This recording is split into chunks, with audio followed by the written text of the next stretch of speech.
another vlog, and yeah, let's get straight into it. It's very early. It's time on my phone says 3:48, so yeah, 3:48 AM, very early. I look wide awake. I'm trying to be as enthusiastic for you lot as I can be. It's Morecambe away. It's very far up north. It's pissing it down with rain. What could go wrong, really? But no, it's a very early start, partly because my dad wants to get up early to Morecambe to watch the Rugby World Cup final. So obviously, come on England. A little bit off topic, as I know, but yeah, obviously that's going to be something to look forward to, and we're making a weekend of it by spending Saturday night here and staying over. So it should be a good weekend. Obviously, the main thing is that the football stays on, because the weather forecast up Morecambe is not great. It's, you know, predicted for a very heavy downpour. So the main thing really is that we don't travel all this way for the game to be called off or abandoned, because that would be horrendous. Touch wood, it won't be. But if it is called off, you probably won't be seeing this. So let's hope that you do. But onto the actual game. A difficult one, really. I think Carl Fletcher's third game in charge, second proper game, another really long game on the road. So he's had a full week now. Morecambe, a massive talking point actually, got rid of their manager while he resigned, Jim Bentley, who'd been there for about 8-9 years, longest serving manager in English football, in the top 4 flights of English football. So for them, obviously, it's a really sad time to see such an icon go for their club. Kevin Ellison and Barry Roach both taking the reins as interim player managers and coaches, which I don't really like the prospect of, because Kevin Ellison always seems to score against us. He always gives it to us, and now he's managing. He's probably going to continue, isn't it? So yeah, that's not something I'm looking forward to. But it's a weird one. Jim Bentley went to AFC Fylde, who obviously we come up against numerous occasions in the National League last season. A good club, obviously, a club that's location-wise very local to Morecambe. I think it's a good move for Jim Bentley. Good club on the up, you know, do things the right way. Got a lot of backing, got good facilities, got a good ground, and Morecambe seem to be on a downward slope, you know, bottom of the league. Not that that matters. I think this will be a tough game, I really do. I personally can see it being a draw. Obviously, we want to come here and we want to take 3 points. That's no disrespect to Morecambe. I think anybody looking at them in the league table right now wants to come here and take 3 points, regardless of your form, regardless of where you are in the league table. You look at their position, but that doesn't necessarily tell the full story and the full picture, as it probably won't do come 3 o'clock. So I think we're in for a more difficult game than what people kind of expect, but at the end of the day, I do still expect the 3 points. I'm going to go 2-1 to us on my score prediction. Injury-wise for us, nothing really to touch upon. Connor Wilkinson is back after serving a 3-game suspension, which is a massive boost to us, obviously, up front, as we've been a bit lightweight.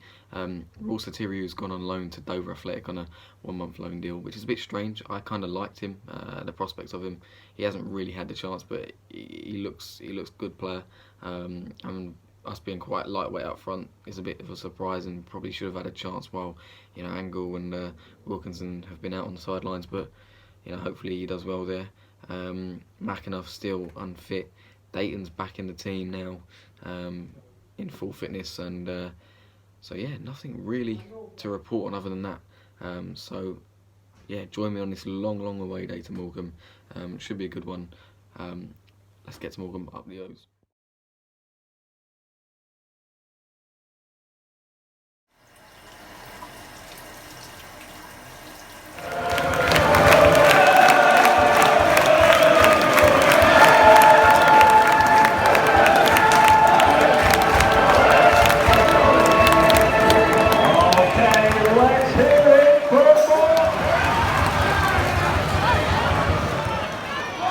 Defender.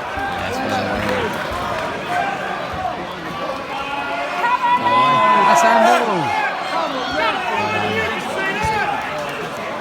last chance before the end of the half. We've literally been woeful, two very poor teams. And the only chance other than this has been a Morecambe chance, so it tells you this full story really. I don't really film other teams' chances, we've just created nothing. For me, going with that 4-5-1, one up top, way too negative. Wilkinson's on the bench using. Let's see what we can do here. Something needs to change in the second half drastically though, otherwise we'll end up getting beat.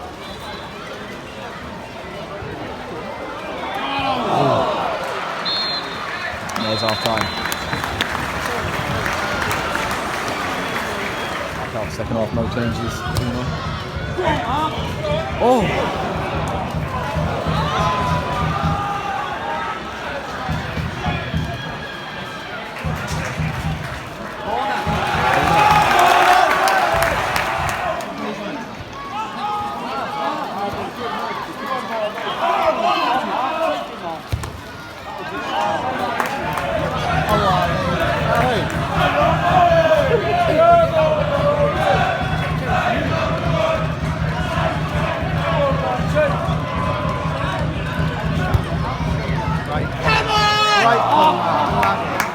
Marv off Gorman, and then Wilkinson's also coming on.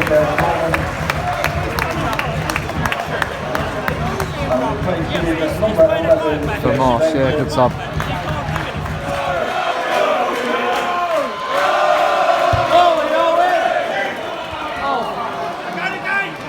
1-0 Morecambe. Shocking, just absolutely shocking.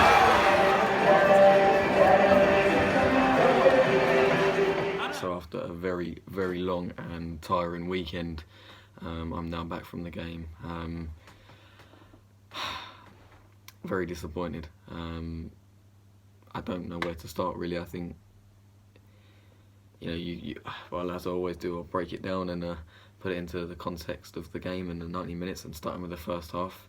From the off, the team selection looked very, very negative, playing away to bottom of the league, who, I knew under Ellison, a different, manager, coach, interim, whatever you want to call it, would be a lot more of a better outfit. That's just naturally how things tend to go, and they haven't won at home since April in the league. So, to set up in a 4-5-1 where you have Matt Harrold playing up top, and it's well and good having Matt Harrold up top, who, take no credit away from him because he's been superb. He was by far our best player on the pitch yesterday.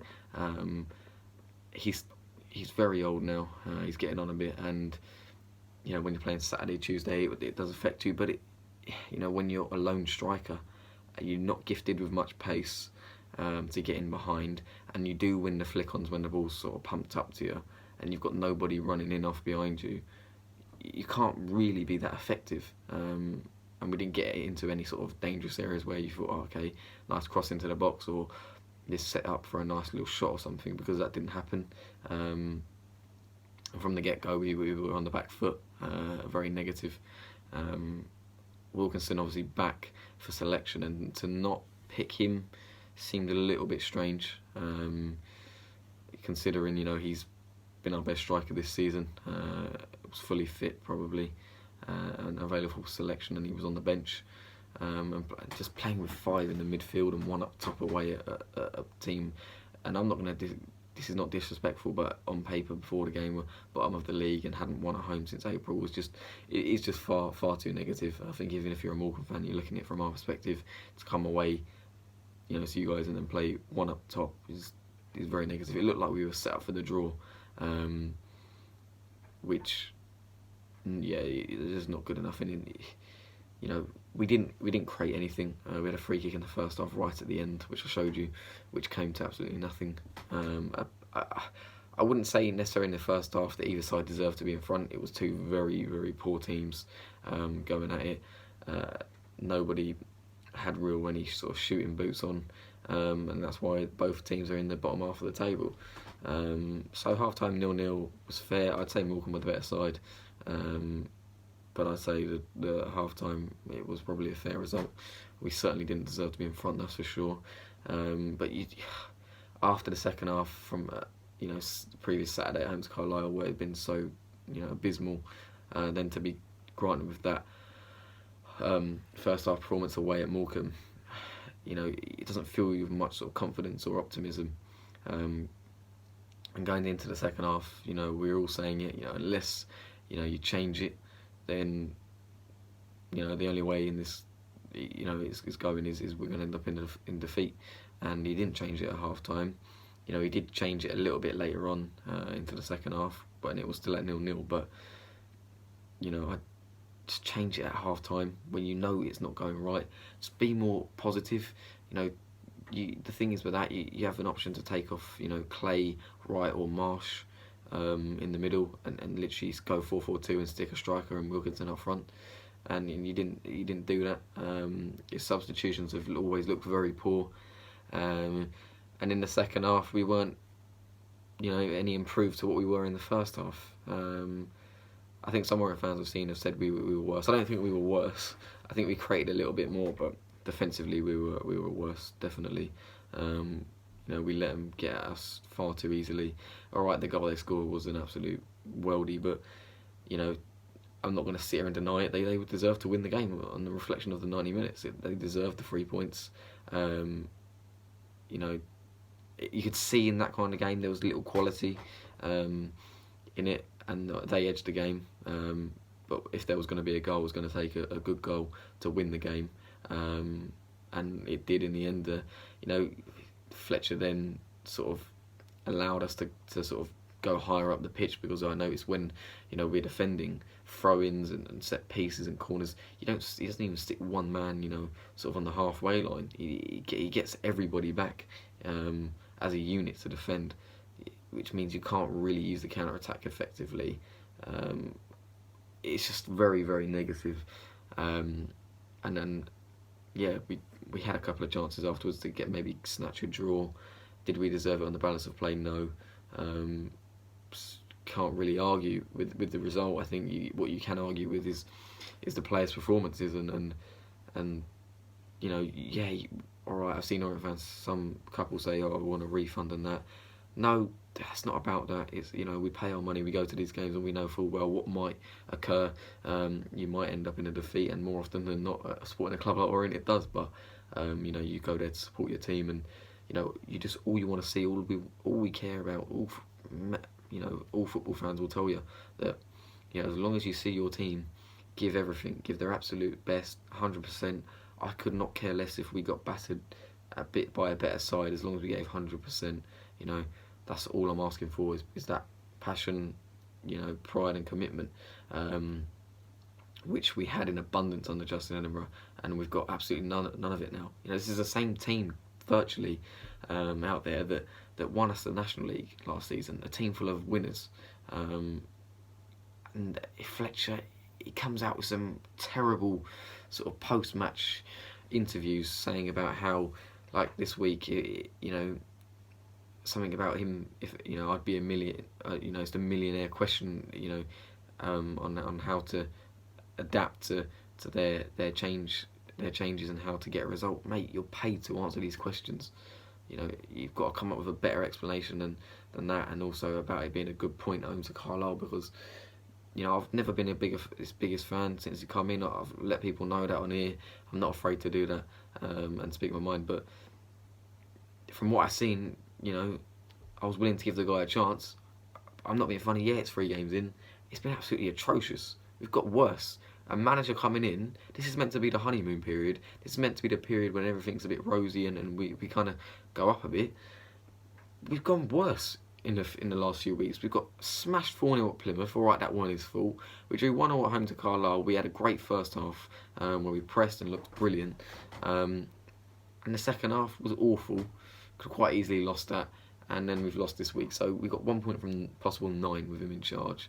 We've got worse, you know, on the pitch. We don't know a playing style. He doesn't know how to make a substitution effectively to affect the game. He looks tactically inept, you know. And I said it at the time, I got so much abuse. He was way out of his depth taking this job on, and I think he knows now that he is, because at the end of the game he sort of come over, give a little clap. But you know, fans travelling all that way, 353 of us, so big effort and great support. You you know, he'd give you a little clap, and he got a lot of abuse coming off the pitch, as you would, because it boils down to the manager at the end of the day. You know, the players clearly, you know, I wouldn't say don't want to play for him, but he clearly can't get the best out of them yet. He can't, you know, he hasn't motivated them well enough to, and that's evidently so in the games that he's been here. You know, yeah, it is early days still, but the geezer's got no charisma. You know, he looks tactically inept. He comes out of a load of rubbish in his post-match interviews. You know, the fans exactly aren't on our side. It's turning a bit toxic, and you can just see this going very wrong. You know, I was very, you know, I voiced my opinion quite clearly on Twitter when we appointed him. I said, don't go near him. You know, he's not a good manager. You know, you have to question why he hasn't had a job in almost 7 years. You know, evidently so now when he's here, because he's obviously not good enough. That's why he was moved down from under 23s at Bournemouth to a loan manager. What even is a loan manager? You know, and he's our first team manager. You know, I'll support him. I want him to succeed, of course I do, because this is my club and I want us to do well. But you know, with performances like that, when you travel that far up the country, you spend loads of money, and you go and see your players not even, you know, give any effort or look like they care. Yes, it does boil down to the players sometimes, but you know, we were getting results before he came, and now he's come and it's gone to shit basically. I know I'm waffling on a little bit here. It is 10 minutes. I feel like I had to sort of vent my anger and frustration on here, as it's sort of a good platform to do so. But obviously I'm very intrigued to know what you guys think as well, because obviously your opinions do count, and I'm not saying mine's right, I'm not saying anyone else is wrong. We'll have to see at the end of the day. We've got Morden Tiptree at home on Sunday, which is a strange one for the FA Cup first round, for a 12:45 kickoff. And at this rate, it really wouldn't surprise me if we ended up losing that one. But that's for another day. Alright, I will see you Sunday. Please like, comment and subscribe, and yeah, see you in the FA Cup first round Sunday. Up the O's.